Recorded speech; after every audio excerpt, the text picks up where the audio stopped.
आज सुबह से ही अविनाश बेहद व्यस्त था। कभी ईमेल पर, कभी फोन पर, तो कभी फेसबुक पर। अभी नाश्ता ठंडा हो रहा है। कब से लगा कर रखा है? क्या कर रही है सुबह से? Coming mamma, just give me 5 minutes. Avinash अपने कमरे से ही चिल्लाया।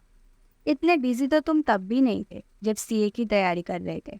हफ्ता हो गया है सीए कंप्लीट हुए, पर तब से तो तुम्हारे दर्शन ही दुर्लभ हो गए हैं। या तो नेट से चिपके रहते हो या यार दोस्ती से। अपने माँ बाप के लिए तो तुम्हारे पास समय ही नहीं बचा है। अनुराधा लगातार बड़बड़ किए जा रही थी। उसकी बड़बड़ तब बंद हुई जब अविनाश ने पीछे से आकर उसके गले में बाहें डाल दी। कैसी बात कर रही हो मम्मा? तुम्हारे लिए तो टाइम ही टाइम है। चलो, आज तुम्हें कहीं घुमा लाओ। अविनाश ने मस्ती की। रहने दे, रहने दे। घुमाना अपनी गर्लफ्रेंड को? मुझे घुमाने को तो तेरे पापा ही बहुत है। देखना, कब से घुमा रहे हैं। अब मेरे साथ साथ 3 दिन के लिए भैया के पास चलेंगे। वे लोग कब से बुला रहे हैं। कह रहे थे पिताजी क्या गए कि तुम लोग तो हमें बिल्कुल ही भूल बैठे हो। आना जाना भी बिल्कुल बंद कर लिया। अनुराधा ने नाश्ता परोसते हुए शिकायती लहजे में कहा। उसे अच्छे से पता था कि पीछे खड़े पतिदेव मनोज सब सुन रहे हैं। बेटे से क्या शिकायतें हो रही है मेरी? कहा तो है दिसंबर में जरूर वक्त निकाल लूंगा, मगर तुम्हें तो मेरी किसी बात का भरोसा ही नहीं होता। मनोज मुंह में टोस्ट डालते हुए बोले। टोस्ट के साथ उनके वाक्य के आखिरी शब्द भी पिस गए। तो अब आगे क्या प्लान है अभी? डाइनिंग टेबल पर मनोज ने अविनाश से पूछा। इसके प्लान पूछते हो तो इसे ट्वीट करो। ये अपने दोस्तों के संग ना जाने क्या क्या खिचड़ी पकाता रहता है। हमें तो यहाँ कुछ बताएगा। अनुराधा का व्यंग सुनकर अविनाश झल्ला गया। उसे झल्लाया देख मनोज ने बात संभाली। तुम चुप भी करो जी। जब देखो मेरे बेटे के पीछे पड़ी रहती हो। कितना होनहार बेटा है हमारा। मनोज ने मस्का मारा तो अविनाश के चेहरे पर मुस्कान दौड़ आई। हाँ तो बेटा, मैं पूछ रहा था कि आगे क्या करोगे? वो पापा सीए कंप्लीट होने के बाद दोस्त लोग कब से पार्टी के लिए पीछे पड़े हैं। सोच रहा हूँ आज उन्हें पार्टी। अविनाश की सवालिया नजरें मनोज से पार्टी के लिए फंड की रिक्वेस्ट कर रही थी। अविनाश की शॉर्ट टर्म फ्यूचर प्लानिंग सुन मनोज ने अपना सिर पीट लिया। मेरा मतलब है आगे, पार्टी मौज मस्ती से आगे। कुछ सोचा है नौकरी के बारे में? मनोज ने जोर देकर पूछा। हाँ सॉरी, वो पापा दरअसल एक कंसल्टेंसी फॉर्म में अप्लाई किया है। 2-3 दिन में इंटरव्यू के लिए कॉल करेंगे। होपफुली काम बन जाएगा। गुड। पापा वह पार्टी? ठीक है, प्लान बना लो। प्लान क्या करना पापा, सब फिक्स्ड है। अविनाश ने खुशी से उछलते हुए कहा तो अनुराधा और मनोज एक दूसरे का मुंह ताकने लगे। 24 साल का स्मार्ट चुलबुला अविनाश पढ़ाई में जितना तेज था, शरारतों में भी उतना ही उस्ताद था। उसके दोस्तों का बड़ा ग्रुप था जिसकी वह जान था। अपने माता पिता की आंखों का एक लौता तारा जिसे उन्होंने बेहद लाड प्यार से पाला था। वह अपने भविष्य के प्रति अपनी जिम्मेदारियां बखूबी समझता था।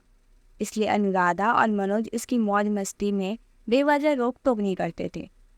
उसके दो ही शौक थे, दोस्तों के साथ मौज मस्ती करना और तेज रफ्तार बाइक चलाना। कभी कभी तो वह बाइक पर स्टंट दिखाकर लड़कियों को प्रभावित करने की कोशिश भी करता था। आज अविनाश के लिए बहुत बड़ा दिन था। उसने एक प्रतिष्ठित अकाउंटेंसी फर्म में इंटरव्यू क्लियर कर लिया था। करियर की शुरुआत के लिए उसकी ड्रीम जॉब थी। स्वागत कक्ष में बैठे अविनाश को अब एचआर की कॉल का इंतजार था। Mister Avinash, please HR round के लिए जाइए। कॉल आ गई थी।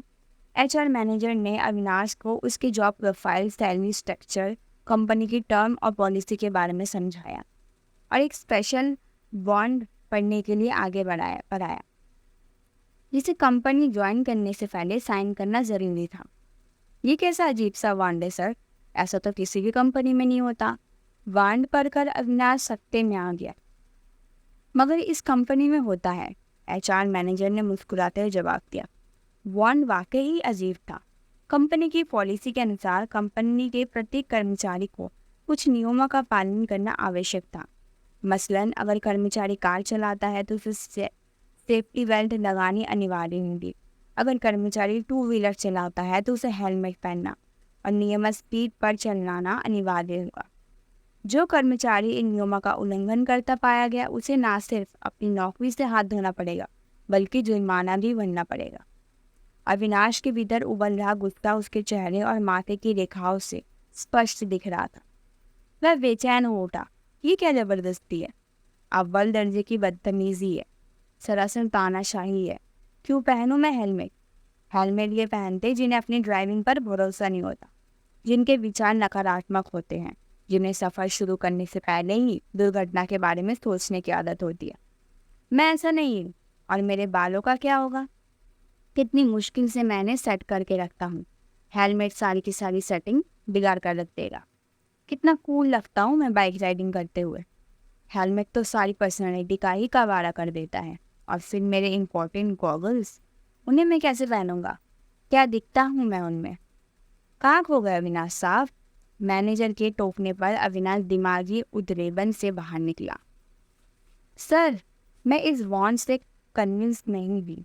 ऐसे तो हमारे देश का ट्रैफिक सिस्टम भी हेलमेट पहनने का इन्फोर्स नहीं करता जैसे आपकी कंपनी कर रही है।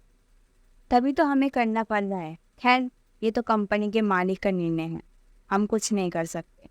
ये सरकारी कंपनी तो है नहीं, प्राइवेट कंपनी है, सो मालिक की तो सुननी ही पड़ेगी।